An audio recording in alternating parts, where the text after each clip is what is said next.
Hello everyone, Radhe Radhe. Welcome back to my channel the nursing talk. तो हम लोग जो उम्मीद से स्टार्ट किए थे तो उसका एक सेकंड वीडियो है जिसमें से हमने फिजिक्स का आज करवाने का सोचा है और ऑलरेडी बायोलॉजी और केमिस्ट्री का हमने प्लेलिस्ट डाल दिया है। तो प्लेलिस्ट सेक्शन में आप जाकर उसको देख सकते हैं जो कि इम्पॉर्टेंट क्वेश्चन उसमें डाले गए हैं, जैसा कि 2026 के एग्जाम में आएंगे यूपीएससी नेट के। और यहाँ पर केवल यूपी के लिए एमसीक्यू करवा रहा हूँ मैं, अदर स्टेट के बच्चे ना देखें क्योंकि उनका टाइम जरूर खराब होगा। और यूपी के लिए ये वरदान है, मतलब इसमें से क्वेश्चन जरूर आएंगे 100%। तो आज हमने जो चैप्टर लिया है उस चैप्टर का नाम मोशन है और इसमें से भी काफ़ी क्वेश्चन यूपीएससी के एग्जाम में आते हैं। तो चलिए हम लोग इसका एमसीक्यू करना स्टार्ट करते हैं। इसमें से 24 क्वेश्चन दिए गए हैं इसमें, जैसे 2025 से स्टार्ट हुआ है नर्सिंग के एग्ज़ाम में आना। तो इसका जो पहला क्वेश्चन है इसको हम जूम कर देते हैं ताकि क्लियरिटी अच्छी तरीके से बनी रहे। तो यहाँ पर जो पहला क्वेश्चन इन्होंने दे रखा है कि किसी वस्तु की स्थिति में परिवर्तन की दर को क्या कहा जाता है। The rate of change of position a body called. इसका ऑप्शन दे रखा है इन्होंने स्पीड, चाल, वेलोसिटी, वेग, एक्सेलरेशन, त्वरण, डिस्प्लेसमेंट, विस्थापन। तो अगर आप लोगों को इसमें से सभी का डेफिनेशन पता होगा तो आप लोग तुरंत एक क्वेश्चन सही कर लेंगे और एक नंबर आपको मिल जाएगा। तो इसीलिए डेफिनेशन भी पढ़ना ज़रूरी होता है। तो जो यहाँ पर दे रखा है कि किसी वस्तु में स्थिति की परिवर्तन क्या कहा जाता है, तो अगर स्थिति में परिवर्तन होता है उसका जो दर होता है उसको हम वेग कहते हैं, और जो वेग बराबर होता है विस्थापन बटा समय। तो इसलिए यहाँ का जो करेक्ट ऑप्शन सही होगा वो वेलोसिटी ही सही होगा, और इसका यहाँ पर बी ऑप्शन सही कर देते हैं हम लोग। तो और जो वेग होता है वो सदिश राशि होता है, और विस्थापन तो दो वस्तुओं के बीच की न्यूनतम दूरी को विस्थापन कहते हैं। त्वरण वेग परिवर्तन का दर त्वरण होता है। तो यहाँ पर जो करेक्ट आंसर बी ही सही होगा।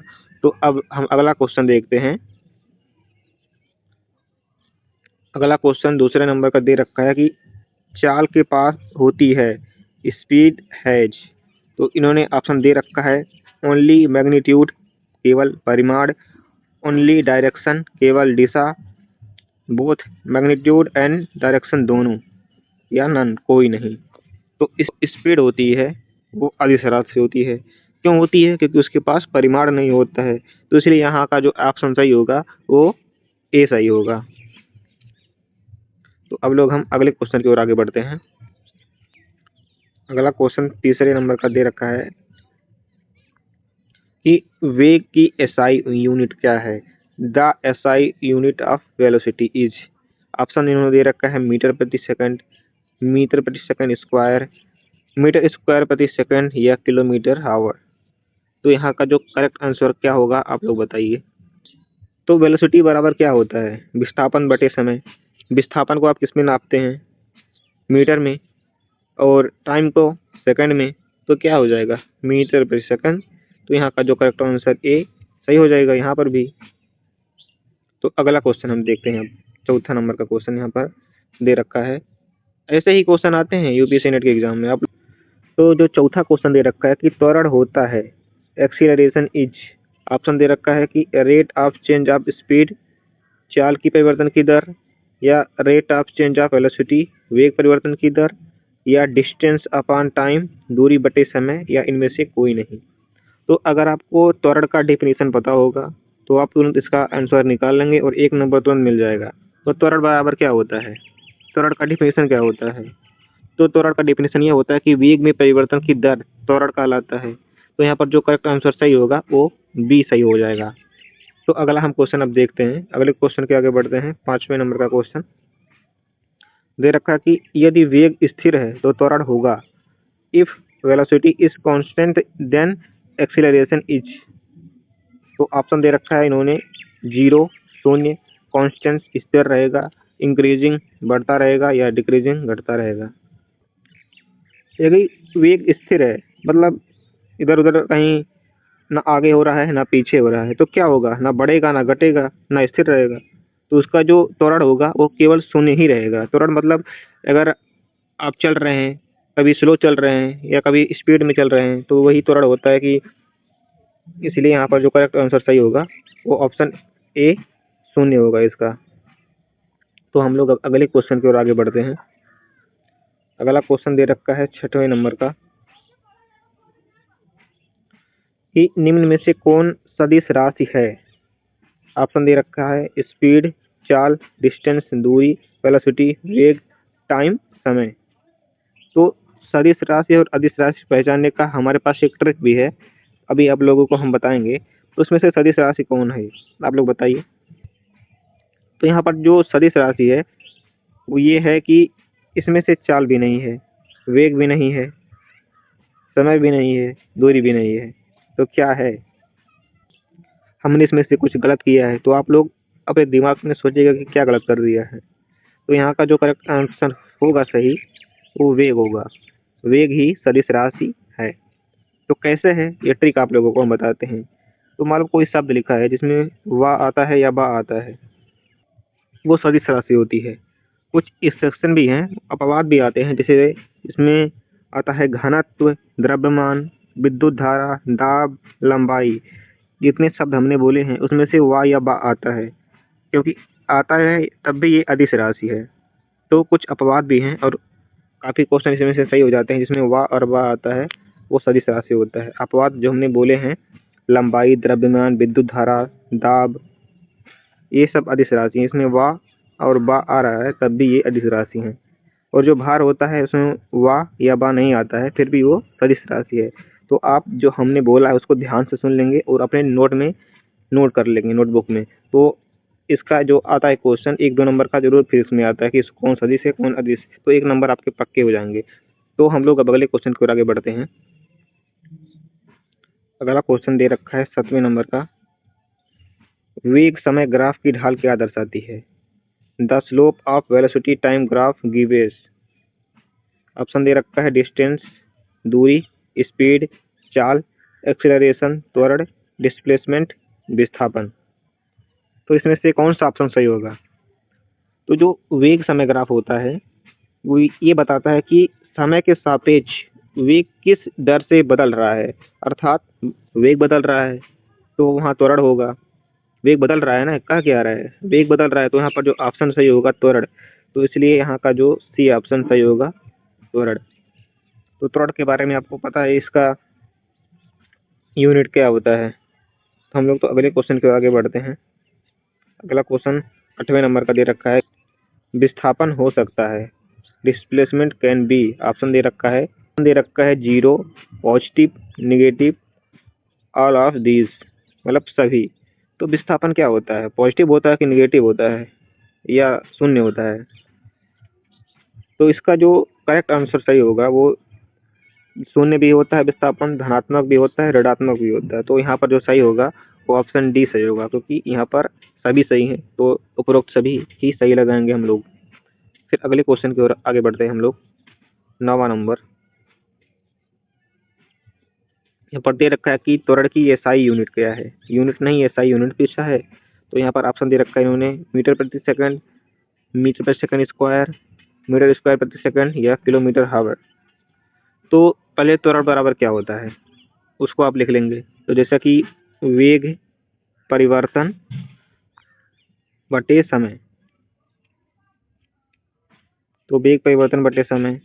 तो इसको हम प्रदर्शित कैसे करते हैं वेग परिवर्तन को। तो वेग परिवर्तन का हो जाएगा मीटर प्रति सेकंड, और जो सेकंड होगा मतलब समय होगा उसको सेकंड से। तो यहाँ पर जो सेकंड है यहाँ पर चला आएगा, तो यहाँ पर क्या हो जाएगा मीटर प्रति सेकंड स्क्वायर।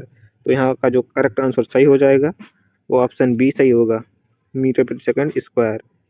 तो अब अगला क्वेश्चन हम लोग देखते हैं।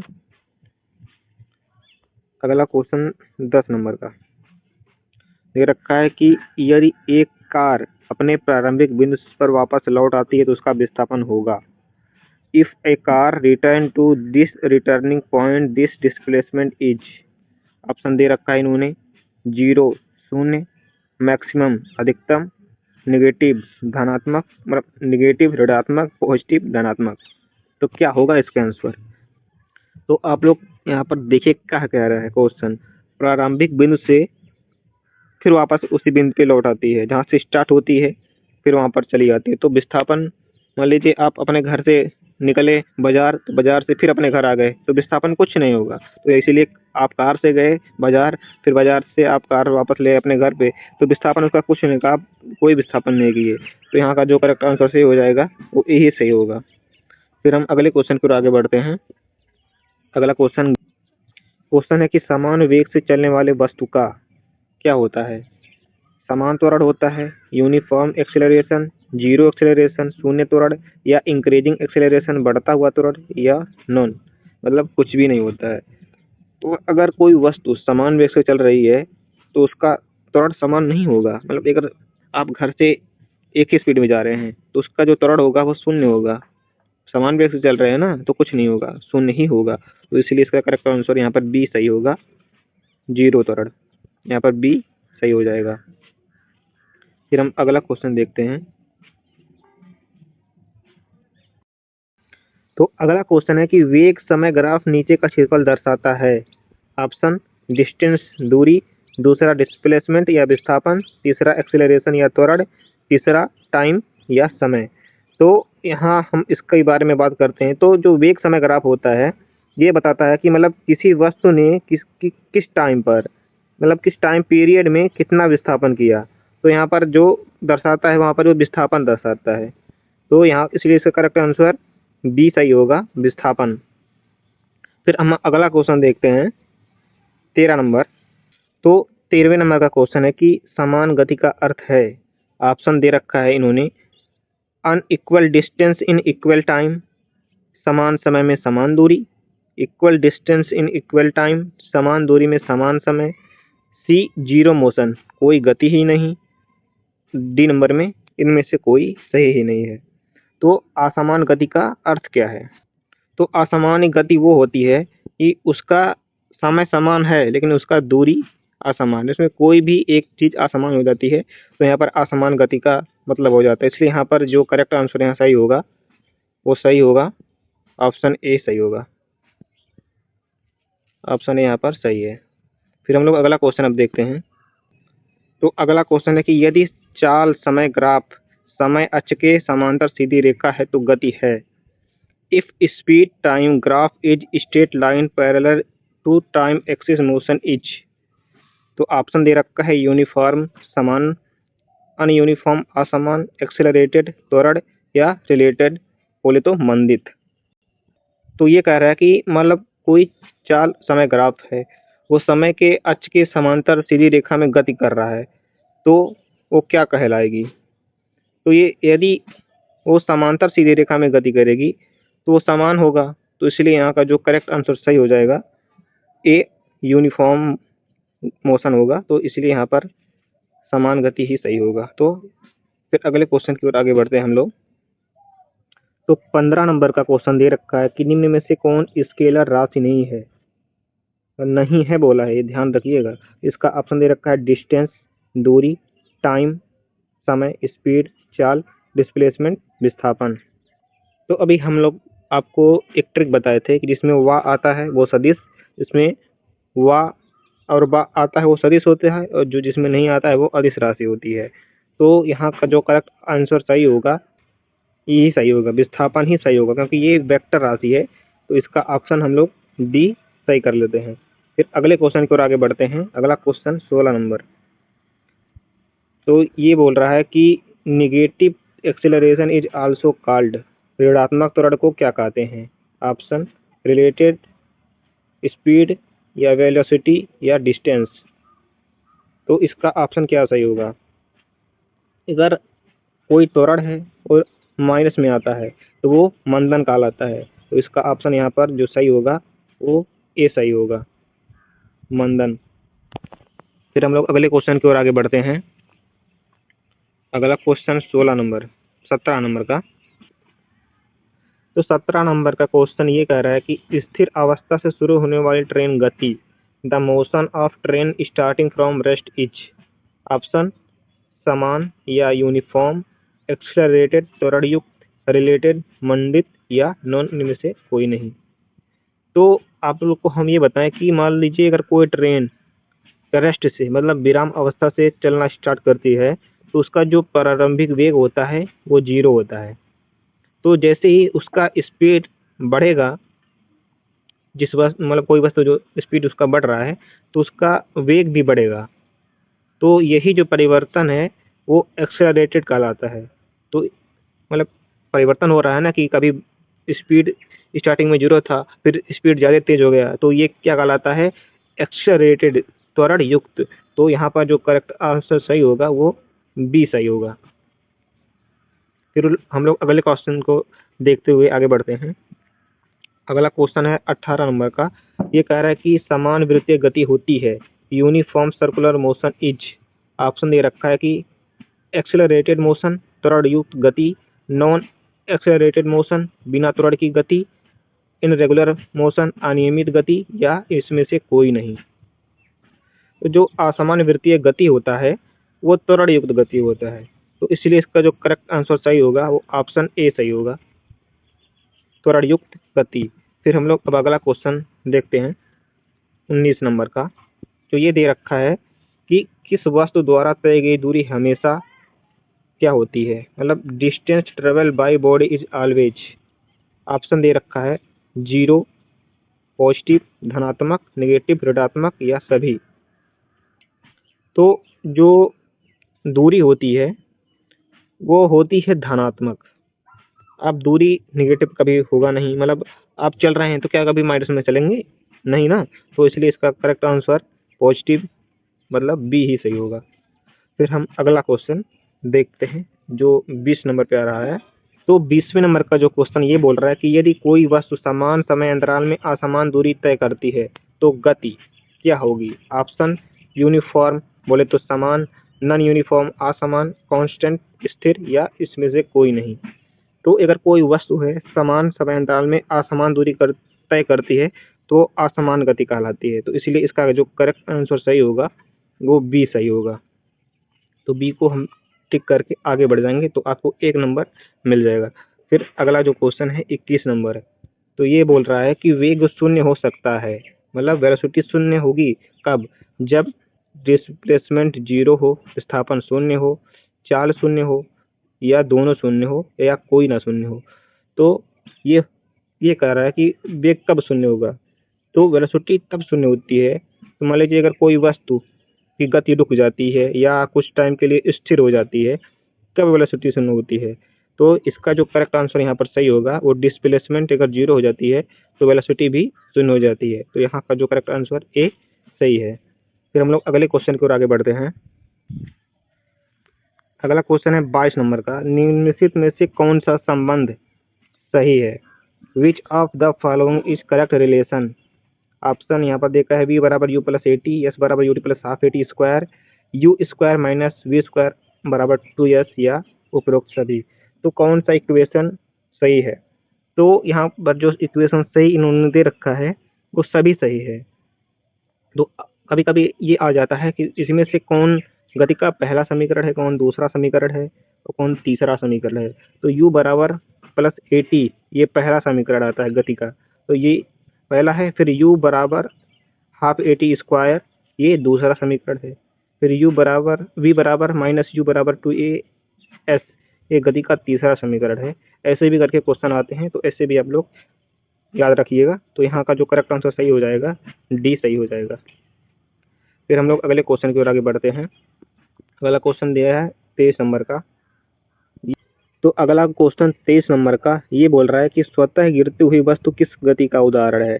ऑप्शन दे रखा है कि यूनिफॉर्म मोशन समान गति, अनयूनिफॉर्म एक्सीलरेटेड मोशन असमान रूप से त्वरित युक्त गति, रिलेटेड मोशन मंद गति, या नन इसमें से कोई नहीं। तो जो स्वतः गिरती हुई वस्तु की गति का उदाहरण होता है वो होता है समान रूप से त्वरित युक्त गति।